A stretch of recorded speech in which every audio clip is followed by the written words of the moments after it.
Okay, hello everyone, my name is Richard, and this is part 1 of a 3-part series on using Xilinx's 13.1 planAhead to build a partially reconfigurable flow for an FPGA project. This section is going to start by showing you a project that I've already been working on that has not been set up as a partially reconfigured project. And then in part 2 we're going to use planAhead to actually make it a PR project, and in part 3 I'm going to show you all of it working. So first off, I'm going to show you the project that I'm working on now. Basically it's a Zigbee decoder running on an FPGA. The FPGA has been added to a GNU radio flow where a Zigbee transmitter is sending a test signal to our USRP2, which has been configured to pipe that signal to our auxiliary FPGA, which is running the code I'm about to show you. Okay, this code pulls the Zigbee transmission out of the signal and decodes it. Right here is where most of the hard work goes on. The decoded signal is then sent back to our host computer over gigabit Ethernet. Right here in this file, near the very bottom,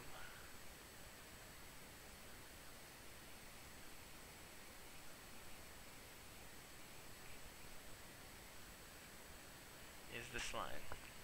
And right here, this is where we send our final signal to a buffer that gets put into the Ethernet packets. As you can see, it starts with 8-bit 0 and then actually sends the decoded signal.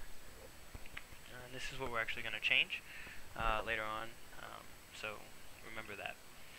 Just to show you this working though, I've already implemented this full design. I'm going to program our FPGA using chipscope. So let's find the FPGA. Okay, now we're going to configure it. Select the new file right here. Here's the bit file that I've generated already. It's not a partial reconfiguration bit stream yet, so we'll just program it. I'm going to use Wireshark to pick up the packets on the host side. Again, to show you all that works as is.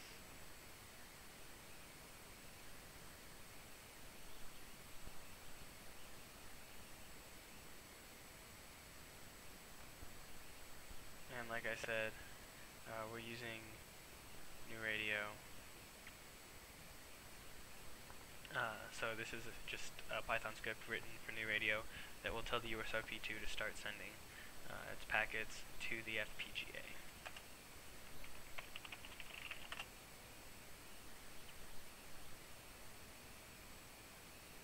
And as you can see, the USRP2 is sending its packets to the FPGA now.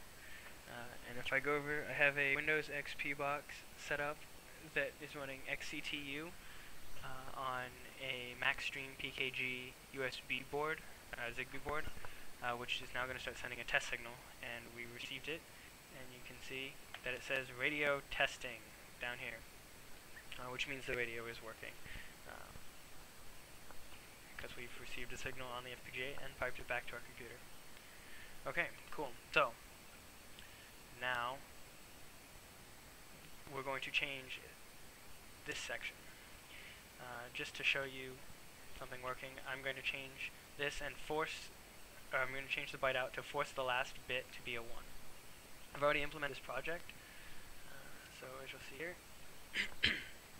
excuse me, we have just the module without the rest of the design, so that I can create a netlist of just it for the partial reconfiguration. It's important that whatever you want to have partially reconfigured, you have a separate netlist and a separate folder for each of these.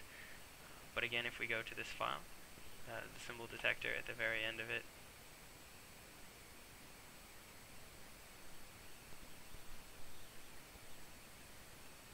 you can see right here, I have assigned it the 8 bits of 0, the top 7 bits of byte out, and then for the last bit to be a 1. This will mess with the signal a little bit, just enough to show you that it's working. I want to point out to you guys here that I've only synthesized this to get a netlist, and to show you the properties. I have not included I/O buffers, as that breaks the design in partial reconfiguration. Notice here I'm not keeping the hierarchy because it's unimportant, but in the other design I do keep the hierarchy when I synthesize it, because I need to be able to see what the separate modules inside of the top level design in order to make this one reconfigurable. Okay, in the next video we'll actually do planAhead, and I will show you all of it working.